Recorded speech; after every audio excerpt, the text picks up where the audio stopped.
O'rtoqlar barchaga assalomu alaykum. Bugun sizlar bilan trader bir kunini bo'lishamiz. Ertalabdan mana ofisga keldik savdo qilish uchun. Ertalabdan haftada 2 kun skalp qilishga odatlanganmiz. Bugun mana sizlar bilan birgalikda savdo qilamiz. O'rtoqlar, biz hozir aynan savdo qilayotganimizda nimalarga ahamiyat berishimiz kerakligini tushuntirib o'tamiz va biz spot savdo tizimida ishlaymiz. Biz topgan aktiv hozir ko'rayotganinglardek virtual kriptovalyutasi menga holati juda ham yoqdi va bu yerda likvidatsiyani ko'rayotgan bo'lsanglar, endi ko'pchilik bu narsani tushunmasligi mumkin. Agar tushunmasanglar, kommentariyga yozib ketinglar, tushunmayman deb. Va o'rtoqlar, undan tashqari biz aynan ushbu kripto aktivni grafik holatini tekshiramiz va shundan so'ng mana bozorga kirganimizni bu yoqda 2% stop loss qo'yilgan va take profitimiz 6% deyilgan. Bu degani agarda siz 10 ming dollar bilan savdoga kirsangiz 600 dollar foydangiz bor degani. Ko'pchilik aynan analiz qilayotganda mana shunaqa grafiklarga ahamiyat beradi, ma'lumotlarga ahamiyat beradi, lekin bitta narsaga unchalik ahamiyat berishmaydi. Buni nomi order book deyiladi. Bu order book o'zi nima? Savdo buyurtmalari va savdolarning tarixlarini ko'rsatadigan instrument. Bu har bitta aktivning orqasida bor narsa. Ya'ni bu yerda raqamlar bilan ma'lumotlar bazasini kuzatishingiz mumkin. Va oddiy qilib tushuntiradigan bo'lsak, aynan mana shu order book orqali siz bozorga qancha pul kirib chiqayotganini ko'rsatsa bo'ladi. Ya'ni agarda bozorda ko'p oluvchilar bo'lsa, buni biz yaqqol ko'rishimiz mumkin va o'shanga qarab savdoga kirib va katta o'yinchilar chiqib ketayotgan paytda o'shanga qarab savdodan chiqib ketamiz va o'zimizning daromadimizni yechib olamiz. O'rtoqlar, mana biz o'sha savdoga kirib qo'ydik. Eng qizig'i, tradingga atiga 2 soat vaqtimizni ajratdik. Endi qayerga ketamiz? Endi sizlar bilan birgalikda zalga boramiz.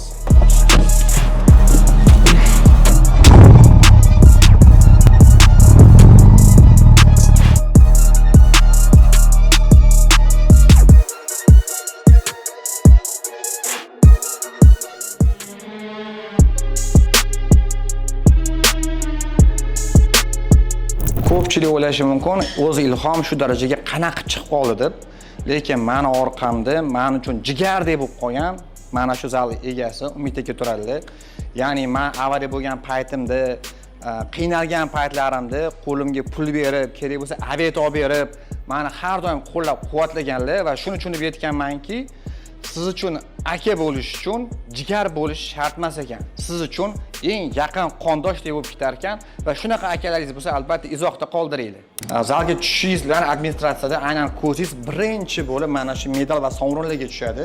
Bu degani agar inson harakat qilsa, qanchalik katta natijalarga erishishi mumkinligiga yana bitta isbot. Albatta, umuman oddiy odamlarga ham, treyderlarga ham zalga chiqishdan foydasi bor. Misol uchun 3 yildan beri zalga chiqayotgan bo'lsam, o'zim savdolarimda, turmush hayotimda ham ancha o'zgarishlar sezganman. Umumiy sizni misol uchun taningiz o'zgarishiga ham, harakatlaringizga ham misol uchun charchamaydigan bo'lasiz, qanaqadir energichniy bo'lasiz. Demak do'stlar, biz zalga keldik, soat 11:11 bo'ldi.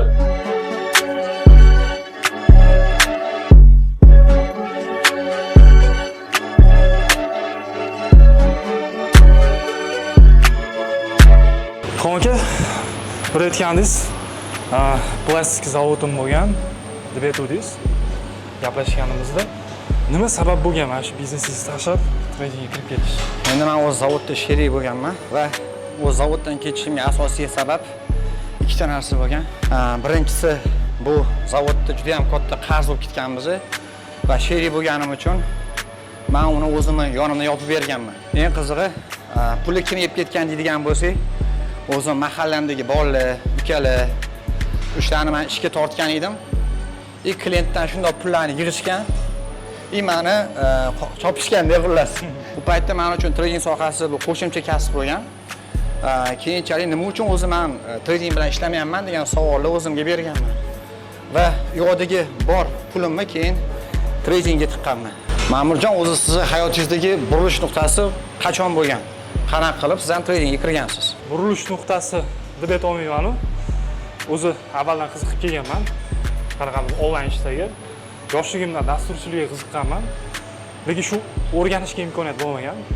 Qo'limda kompyuter bo'lmasdi, boshqa narsa bo'lmasdi. Shu yuqorida aytganimdek Android telefon olganimdan keyin expert optiondan boshlaganman. Hayotdagi o'zgarishlar bunga hech qanaqa ta'sir qilmagan deb o'ylayman. Chunki kollejda, maktabda o'qib yurgan vaqtlarimiz bu narsalarga o'zimiz misol uchun programmalarga kirib, internetga kirib tekshirib yurardik. Meni hayotimda imенно tradingga kirishga qanaqadir burilish sabab bo'lmagan. Juda ham zo'r. Men o'zi qanaqa qilib aqliy mehnatga qiziqib qolganman. To'g'risi, yoshligimdan o'zi jismoniy mehnatni yomon ko'raman, deyman. Ana shu charchamasdan so'qa qilsam deyman-da. Aynan mana shu trading sohasi bu narsaga erishishim uchun kalit bo'lgan. Chunki juda ham kamdan kam soha borki, siz shunchaki qo'lingizda telefon bilan yoki kompyuter bilan любой joyda daromad topib ketsangiz bo'ladi. Va trading aynan mana shu sohalarni eng ustuni deb hisoblayman.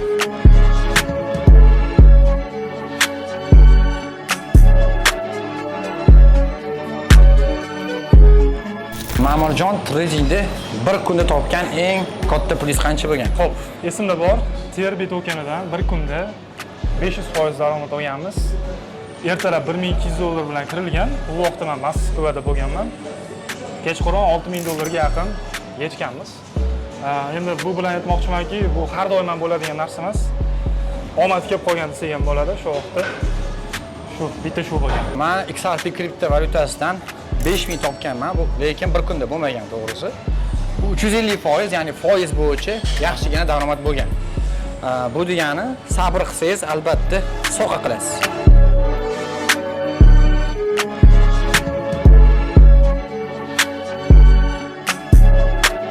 Demak, soat 13:24 bo'ldi. Biz tugatdik mashg'ulotni. Endi qayerga boramiz? Endi bugun yakshanba, bugun dam olamiz ekan.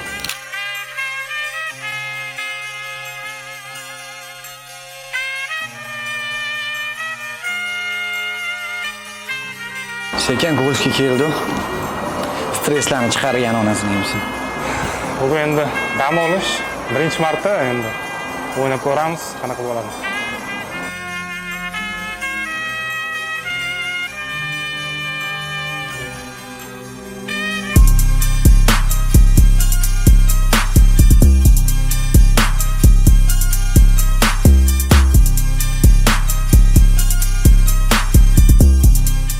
Golf o'zim olib qaraganda boylarning o'yini. Amerikada millioner odamlar dam olish uchun shunchaki yig'ilib golfga borishadi. Va kerak bo'lsa $1,000,000 shartnomalar ham aynan mana shu golf o'yinida hal bo'lib ketadi.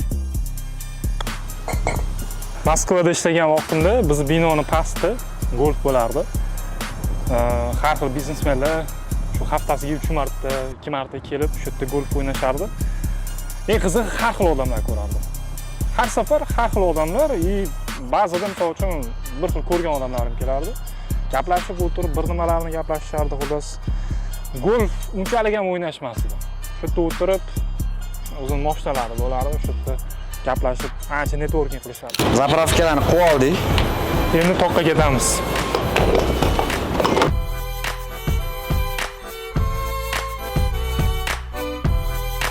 To'g'ri yetib keldik.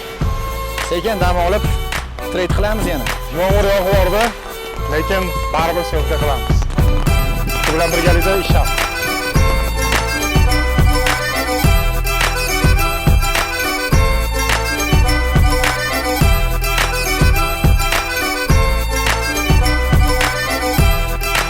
Tradingda qilgan eng katta zararingiz qancha bo'lgan? Aniq summasi esimda yo'q, lekin bir hafta ketma-ket bor depozitimni yo'qotganman. Bu sohaga birinchi marta qadam qo'yganimda o'zi 5 million so'm bilan qadam qo'yganimni yuqorida aytdim. Keyin yana pul tiqqanman, o'sha zavod pullarini tiqqanman. $5,000 edi, yo'qotganman va sekin-sekinlik bilan natijaga chiqdim. Bo'lmasam endi qaytsak ham bo'lar, sekin shaharga.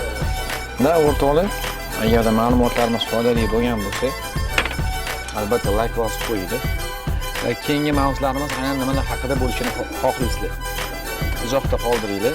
Kommentariyada yozib ketsanglar, yoritishga harakat qilamiz. Sizlardan Delta Community ko'rishguncha.